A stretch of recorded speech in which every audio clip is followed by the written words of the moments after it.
안녕하세요. 배신의 후리지와 함께하는 배신의 장미입니다. 오늘의 사연 시작하겠습니다.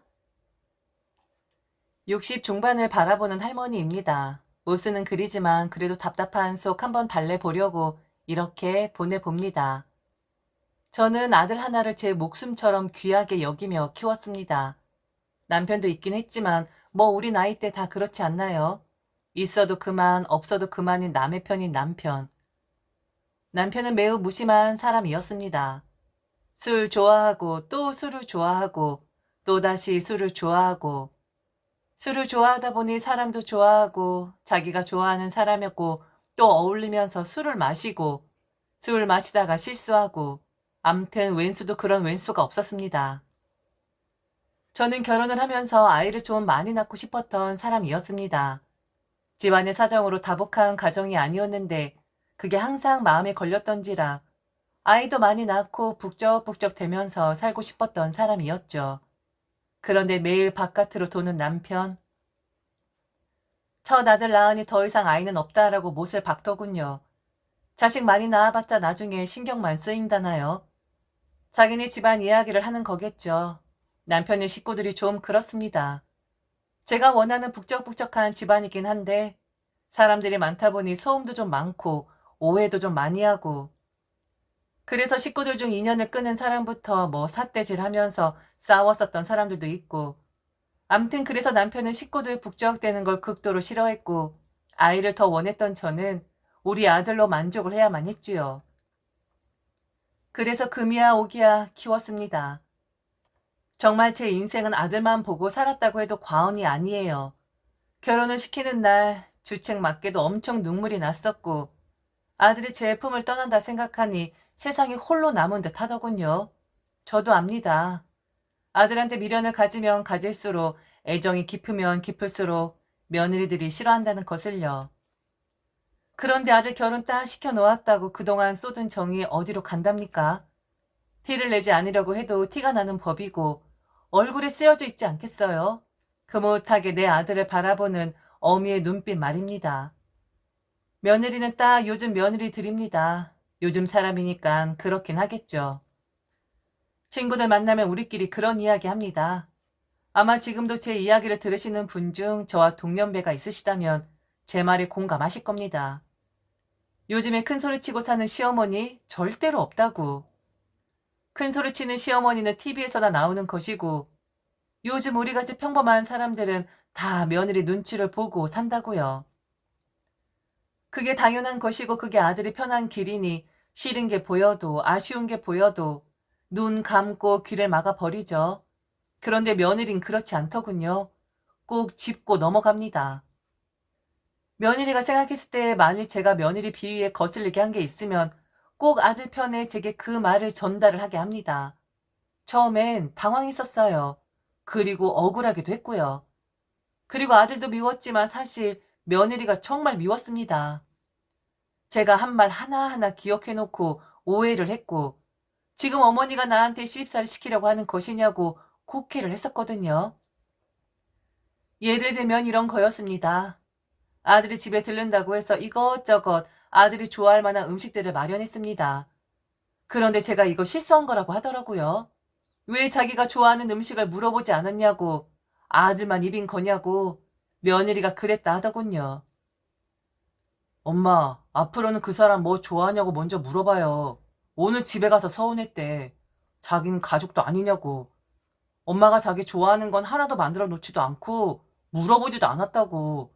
가족으로 생각 안 하는 것 같다고 섭섭했대. 아니, 나는 우선 네가 온다고 하니까 네 생각만 했지. 그래, 내가 다음번엔 꼭 물어보마. 그래도 아유, 그런 걸로 서운했다니? 엄마, 솔직히 말해서 내가 처갓집에 갔는데 내가 좋아하는 음식이 하나도 없었다고 생각해봐. 그럼 서운하겠어, 안 하겠어?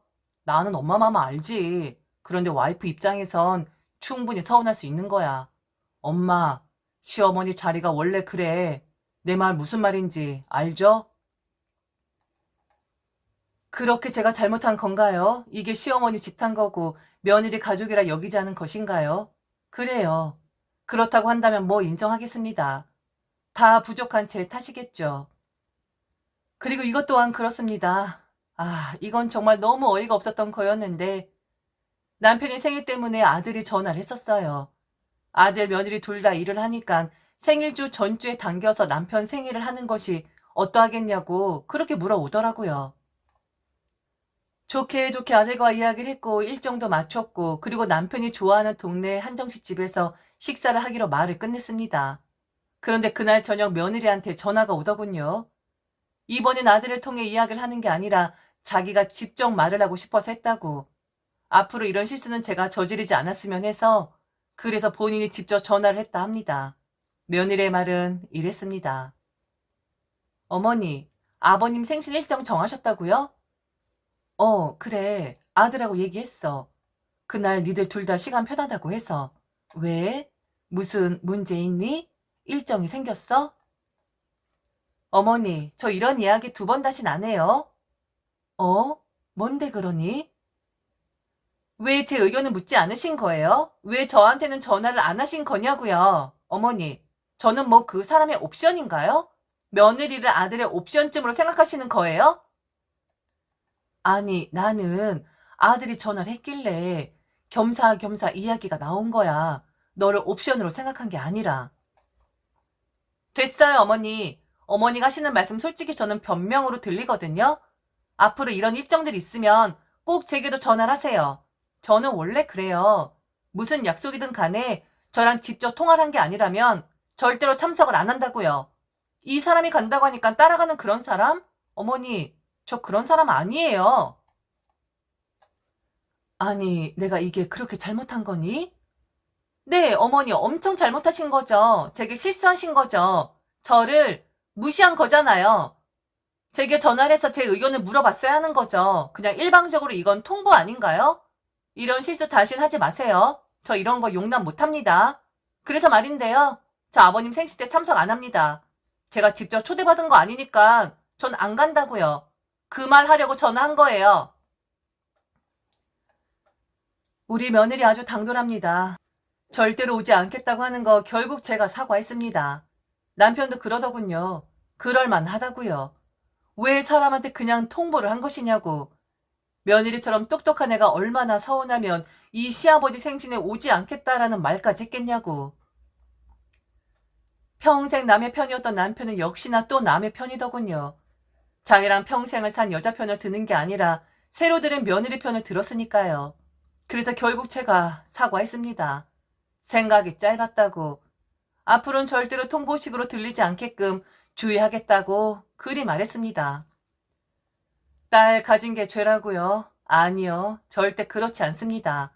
요즘엔 아들 가진 엄마들이 죄입니다. 무슨 행동 하나에도 며느리들 바르르. 무슨 말에도 며느리들 바르르.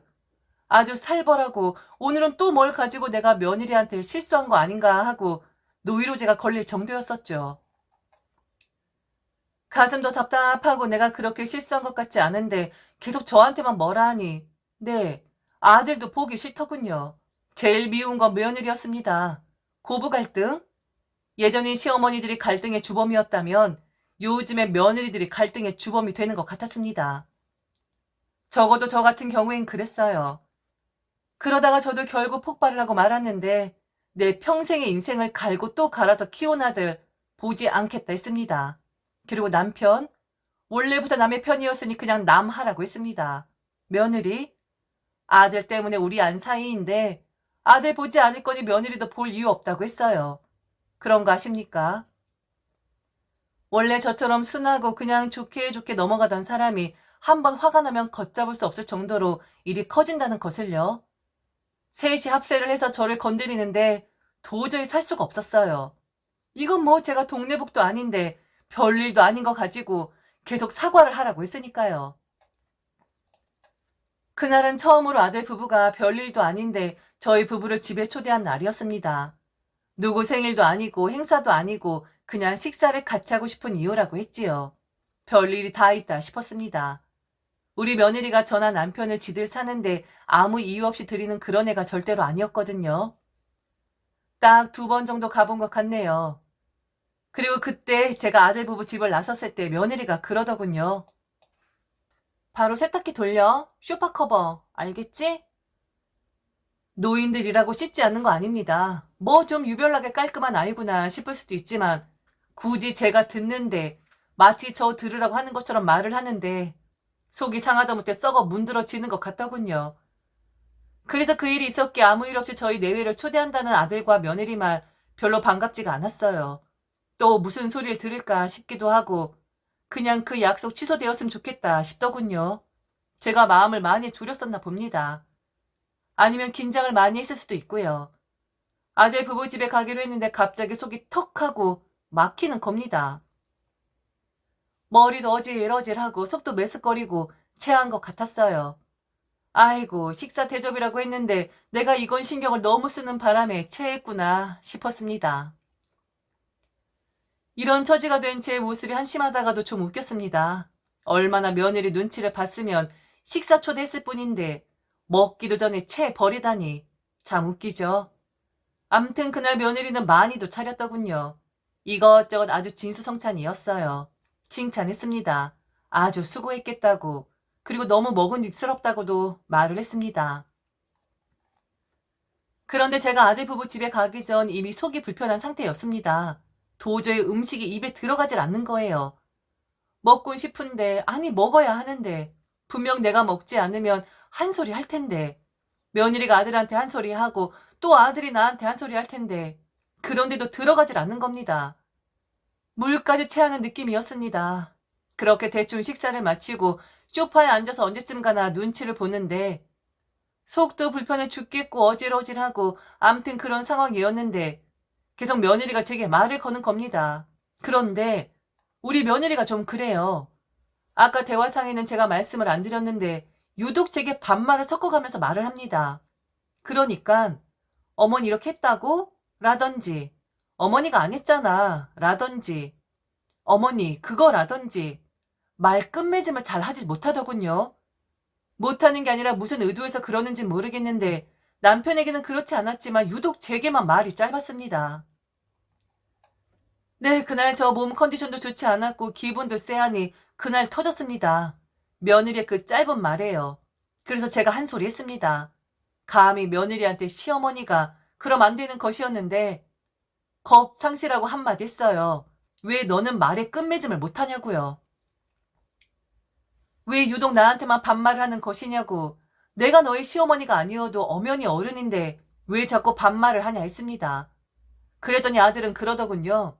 제가 편해서래요. 아이고 2번, 3번 편했다가는 영수나 제 이름입니다. 라고 하겠네요. 남편도 그러더군요. 딸 같아서 좋은데 왜 기분 좋게 있는데 산통을 깨는 것이냐고. 이래서 시어머니들은 안 된다고 말을 하면서 다 웃는데 뒤로 확 넘어질 뻔했네요. 약이 올라서요. 그래서 이판사판 저도 소리쳤습니다. 나쁜 것들이라고요. 그리고 사람 이렇게 골려먹으니 좋으냐고요. 내가 무슨 며느리 질투하는 것도 아니고 말 짧은 며느리한테 이런 말도 못하냐고 막 화를 냈습니다. 왜? 그냥 영순이라고 부르지 그래? 그게 더 정겨운 거 아니야? 친구하자 이거니?